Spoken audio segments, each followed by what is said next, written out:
सुभान अल्लाह। अब पता ये चला कि लेके तो गया था करोड़ों नेकियां, खराब कर रहा है। लेके तो गया करोड़ों नेकियां, मगर वहां क्या हुआ? वहां ये हुआ कि जिसको अकड़ दिखाई थी, अकड़ में किसी की चाट मार दिया था, किसी को गाली बक दी थी, किसी को बुरा भला कह दिया था। तो पता ये चला कि बाहर अब की बार का परवरदिगार, इसने दुनिया में मुझे गाली बकी थी, मुझे हिसाब लेके दे।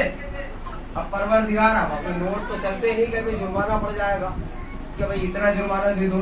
अब वहाँ सब कुछ जो चलता है ना, वो नोट की जगह पे सब नेकियां ही है, सारी नेकियां ही है कि हाँ भाई इसके फरिश्तों से मालूम होगा कि भाई इसके रजिस्टर में कितनी नेकियां है, उन्हें साहब इतनी नेकियां है, उन्हें इतनी निकालो, इसको दे दो। गाली वाला चला गया, थप्पड़ वाला आ गया, किसी का हक मारा था वो आ गया, किसी को और कुछ कहा था वो आ गया, किसी के बारे में बुरा सोचा था वो आ गया।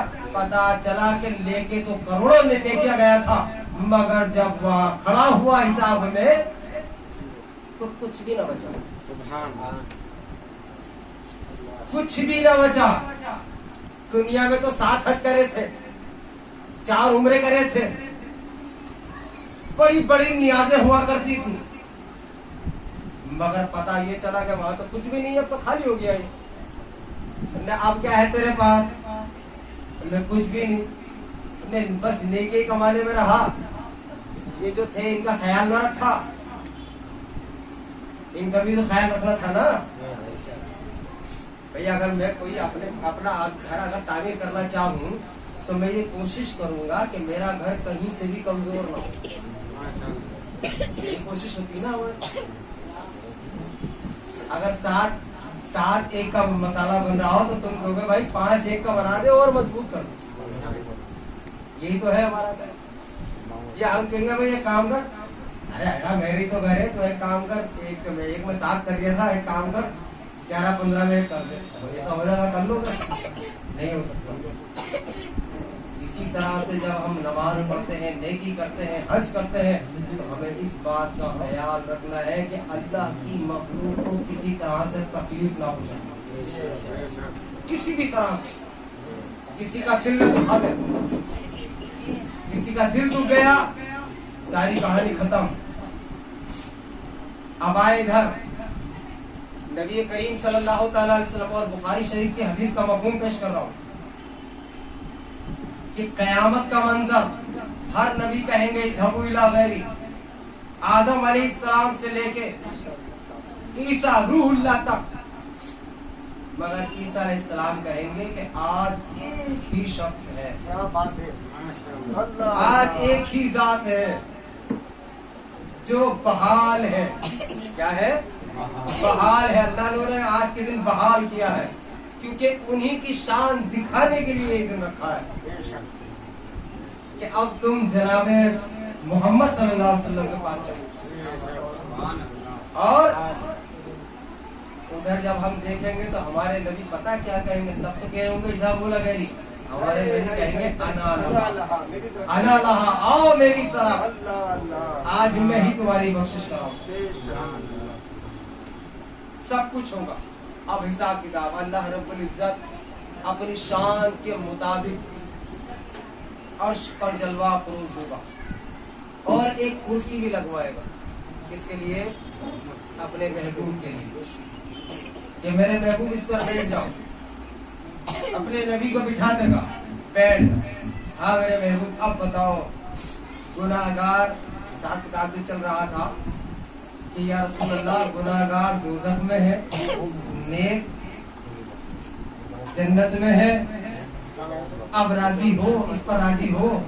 तो परवरदिगार तो मालिक जैसा चाहे फैसला कर कि मेरे महबूब मैं आपसे जानना चाहता हूँ, मैं आपसे पूछ रहा हूँ,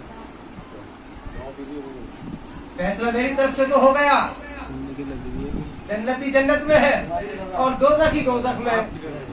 अब फैसला आप पर है, आप क्या चाहते हैं? फिर वही परवरदिगार मेरी उम्मत को बख्श। माशाअल्लाह। यही बात है। अब अल्लाह रब्बुल इज्जत इरशाद फरमाएगा कि मेरे महबूब तुम जाओ कहाँ? दोज़ख। अल्लाह कि मेरे महबूब जिसके पास जर्रा भर ईमान है, जिसके पास, उन सबको निकाल लाओ जहन्नुम में से और जन्नत में दाखिल करो। अब अल्लाह के महबूब जैसे ही कदम रखेंगे सब ठंडा, माशाअल्लाह, सब कुछ ठंडा। जिसके पास जर्रा भर ईमान था उसको निकाल के लाए, जन्नत में दाखिल कर दिया कि मेरे महबूब अब राजी हो? कहा कि परवरदिगार अभी तो बहुत बड़ा हिस्सा दोज़ख में मौजूद है, उन्हें भी बख्श। कहा अच्छा मेरे महबूब जिसके पास जर्रा भर से कम है उसे भी निकाल लाओ। उसे भी निकाल लिया, जन्नत में दाखिल कर दिया। मेरे महबूब अब राजी हो? इससे कैसे राजी हो? परवरदिगार अभी बहुत बड़ा हिस्सा मौजूद है, कर लेगा कोई? जो जिस दिन के मालिक है वो ऐसे खड़े हैं। अल्लाह अकबर। किसके खातिर? उम्मत के खातिर। उम्मत के खातिर। और उम्मत बस अल्लाह ही बेहतर जाने कहा जाए। ये मेरे महबूब अब एक काम करो, जिसके पास जर्रे से भी कम, उससे भी कम, उससे भी कम, उससे भी कम, उससे भी कम 5 मरतबा लिखा है बुखारी में ईमान है, उसको भी निकाल लो। तो मैं कह रहा हूँ अब बचा क्या? जर्रा होता है कितना सा, उसमें से बचा क्या? तो पता ये चला कि उनको भी निकाल कर लाए और जन्नत में दाखिल कर दिया। अब 5वीं मर्तबा जब रसूल जाते हैं ना, तो अब जन्नत का दरोगा मालूम है क्या कहता है कि अल्लाह के महबूब अब जन्नत, अब जो है दोज़ख में तुम्हारा कोई उम्मती मौजूद नहीं सिवाय उसके। किसके? सिवाय उसके जिसने शिर्क किया। शिर्क जानते हैं? सबसे बड़ा गुनाह। शिर्क करने वाले को हमारे और आपके आका भी नहीं बख्शवा सकते, नहीं बख्शवा सकते। कहा अब उसके, उनके सिवा कोई भी आपका उम्मती यहाँ मौजूद नहीं है और जिन्हें कुरान ने रोक लिया, यानी दोज़ख में ही रोक लिया, कुरान ने जिनको रोक लिया है उनकी किस्मत में हमेशा के लिए दूंगा।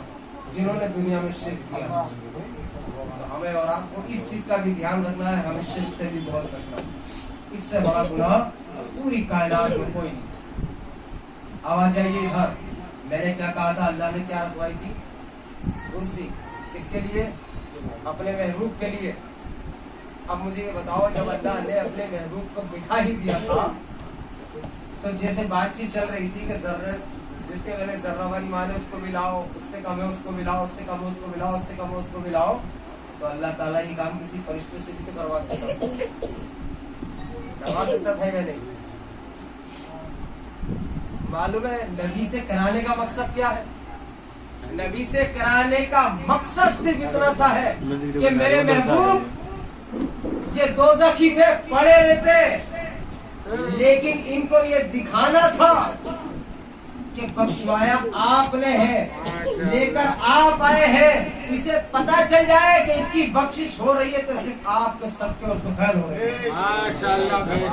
अगर अल्लाह किसी फरिश्ते को भेज देता ना, तो दोज़ख में से निकल के जन्नत में जाके क्या कहता? हो सकता कोई नेकी हो गई है मुझसे, सकता लग जाता ना। लेकिन जब अल्लाह के महबूब गए हैं लेने, तो सत्ता ही खत्म कर दिया परवरदिगार ने, क्योंकि कराया ही महबूब से है। बताओ, तो पता ये चला।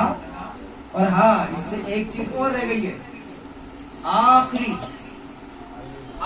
जहन्नुमी निकलकर जब जन्नत में दाखिल होगा, तो अल्लाह रब्बुल इज्जत उससे कहेगा कि अब तेरे लिए जिस दुनिया में तू रहता था उससे 10 गुना बड़ी जन्नत से तेरे लिए।